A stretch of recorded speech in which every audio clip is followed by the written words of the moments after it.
Hello, hello. Welcome back to Loki's Librarian. I am your librarian, Katrina. If you are new here, welcome. This is where I am reading through the enormous library of books that you see behind me, and then I give you a quick synopsis and I tell you what I think about them. So if you like books, just aren't sure what to read next, hit that subscribe button, like and share my videos, let me know what you think in the comments. Now, after spending the last month with the Civil War, the American Civil War, I decided I needed a bit of a palate cleanser. Lucky for me, America's favorite working man, Mike Rowe, was advertising his mother's latest book up for sale, making this week's book of the week, Vacuuming in the Nude and Other Ways to Get Attention by New York Times bestselling author Peggy Rowe. And the accompanying cocktail is called a Naked Lady, which is a ½ ounce each of rum, vermouth, apricot brandy, grenadine, and lemon juice. So let's do this. Now, obviously, I knew Mike Rowe had a mother, because we all have mothers, right? We haven't quite gotten to Heinlein yet with my mother as a test tube and my father as a knife. Or maybe I have that backwards, but whatever. We haven't quite gotten there. So I knew he had a mother. And I had seen some of his posts about the stuff she said to him. I did not know she had already published 2 books. I must have missed those announcements. Facebook must have buried them in their algorithm. I have opinions about Facebook. None of them good, but here we go. However, I missed those first 2 books. I have since ordered them, and this book I saw the advertisement for, and I went ahead and pre-ordered it, and it was absolutely wonderful. This book just was a very fast read, and it was a delight to read. I mean, absolutely delightful. It's not quite an autobiography. It has autobiographical elements, but it's not as strictly I was born in this year, and then this, and then this, and then this happened. It's not quite linear. It's what I would call a slice of life book. And it's a slice of her life. It's how she sees the world and how she interacts with the world and the humor that she finds in it. She calls herself a humorist, and boy, is that accurate. She is hysterical. I laughed so much reading this book. It was so much fun. But it's her story, basically, of how she came to be a first-time published author in her 80s. I mean, it's not wholly unique. There are other people who have published books, first-time works even, later than her. But it's her story of how she got there. And all her life, Peggy wrote. And she says that repeatedly throughout the book. Writers write. All right, if you are a writer, that's what you do. She raised a family of readers. All of her kids are readers. Her husband's a reader. But for her, the joy came in the telling of the story rather than in the reading of the story. So she wrote all her life. And she tried many times to get published, receiving in return a mountain of rejection letters. But they're all kicking themselves now. And while telling us this, she's telling us her story. She's letting us peek into her world, and with her fantastic sense of humor, which you can easily see was inherited by Mike, probably by all of her sons, and certainly her husband has to have a sense of humor, because you really can't spend your life with somebody who loves to laugh if you don't yourself love to laugh. Or you can, but you both end up miserable, so what's the point? And since they're still married, I imagine that he is probably also a laugher. And while she's telling us her story, she's sharing some of the stories that she has written over this lifetime. Stories within stories. And it's all with this kind of tongue-in-cheek humor that kind of left me either laughing or crying, depending on what the story was that was being told. And there was kind of no in-between. I either laughed or I cried. There was no in-between on this one. So this will necessarily be kind of a short review, because I don't want to be telling what her stories are. I want you to buy the book and read the stories for yourself, because it's that fun. It's just a fun book. But some of the key lessons that I took away from this book are this. All right, so first off, a lot of people who say they are writers are not writers. All right, writers write. You can say you're a writer all you like, but if you don't, unless you actually sit down and put pen to paper or fingers to keyboard, whatever whether you're physically writing or you're typing it out, you have to be doing something to get words to paper. If you're not getting words to paper, you're not really a writer, no matter how much you say you are. And that's just a fact, right? Apricot brandy is quite tasty. Grenadine. So you have to make the effort. You have to actually do the work. I feel like there's a really, really short book that essentially says exactly that. Do the work, and then you'll be a writer. Understand, all of that was my opinion. Nowhere in there does Peggy actually say that. She doesn't say that if you're not writing, you're not a writer. That's just the message that I got from it. And my rant about that was just, I'm thinking about people that I personally know and social media accounts that I follow of would-be writers who all say, oh, I'm a writer, but I'm having this and I'm having this. And look, being published does not make you a writer. As Peggy says over and over again, writers write. So you don't have to be published. All you have to do is write to be a writer. I mean, you do have to find your audience, even if it's not a paying one. Even if your audience is just you. Maybe you're not somebody who's writing for external consumption, but you're writing a daily journal just so you can remember and reflect on your life. Then you are, yes, a writer. I would not say I'm a writer, because this is not something that I am drawn to do. I'm a reader. I think that's fairly obvious. I think. Maybe not.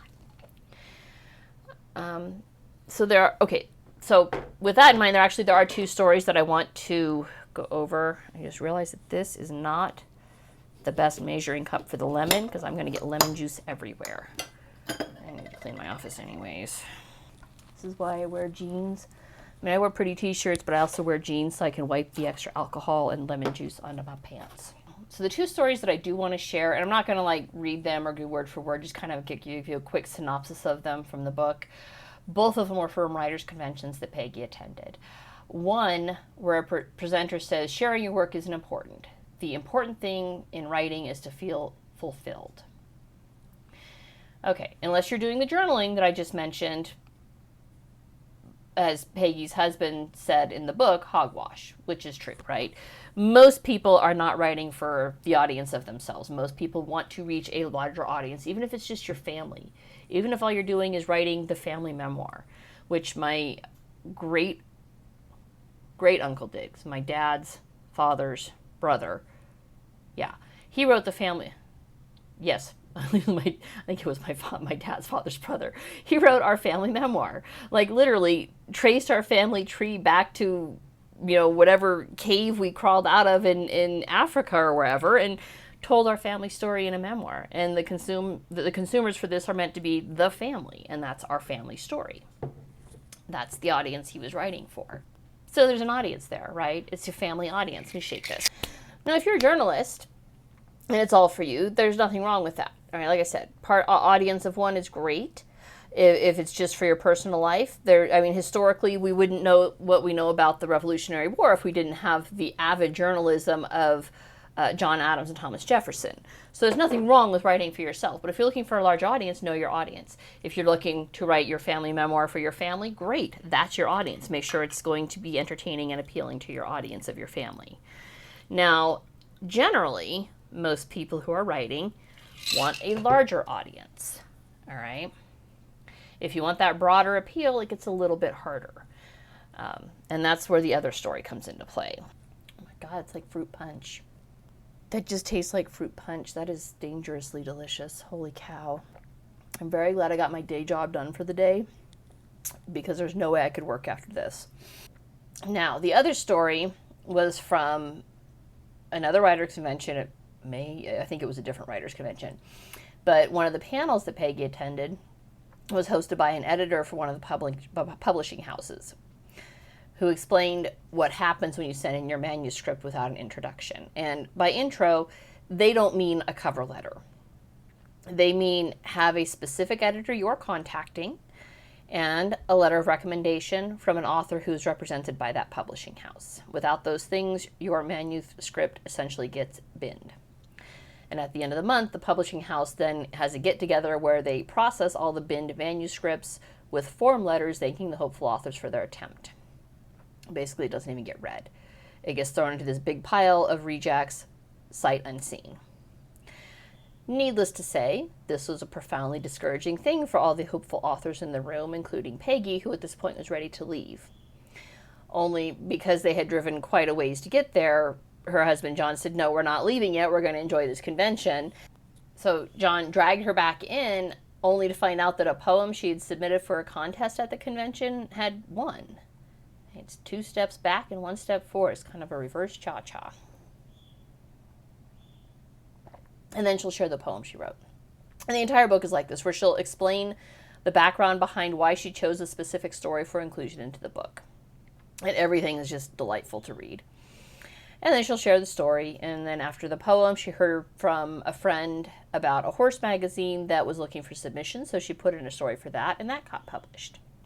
This, incidentally, is not uncommon. There are many authors, well-known authors today, who got their start writing for magazines. Michael Malice famously said that he started writing for an exotic fish publication. Larry Correia has started with articles for a gun magazine. So these are published, known people. But if you're going straight book, you don't want to start with the magazines. Okay, nothing wrong with that. People dream big. Seriously, and there's nothing wrong with dreaming big. All right, I'm not trying to belittle that in any way, shape, or form. You need to dream big to keep yourself motivated.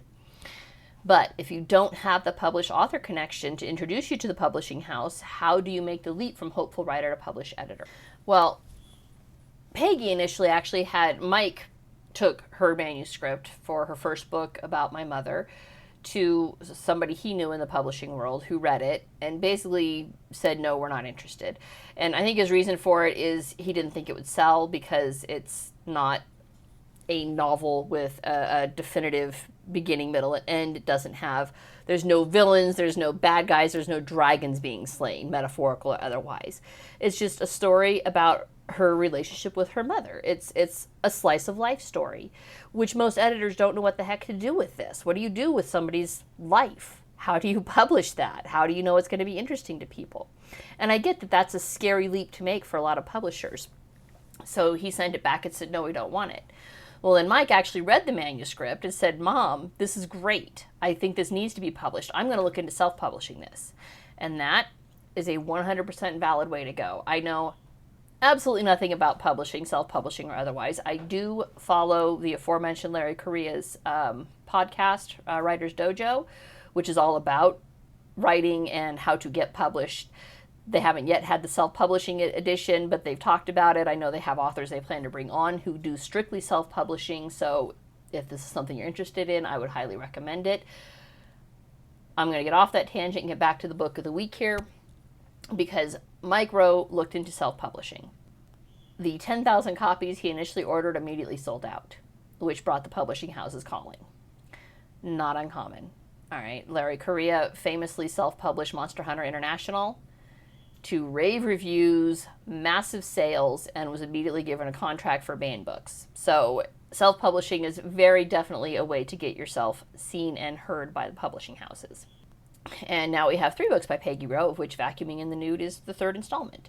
And it was so good. Seriously, I laughed, I cried, I paused to think about how publishing has become complacent in the refusal to take a risk with a new author, which is horrifying. Makes the self-publishing route more viable because once you prove you have an audience, the publishing houses want their cut. And I get that that sounds really cynical, right? It does. It sounds cynical. There's no way about it. No two ways about it. It sounds cynical. Once you get the publishing contract, they truly do have the connections to get your book before an even larger audience. So there's a reason why people who self-publish will make the leap to a publishing house, all right? And it's because they'll reach a broader audience and you can garnish even more sales with an established publishing house behind you versus a self-publication route. And I get it, too, for the publishers, I do. Because there is a very definite risk in taking a leap of faith on a new author. Like I said, how do you market a slice of life book? How do you market that to people? How do you know that's something anybody would even be interested in?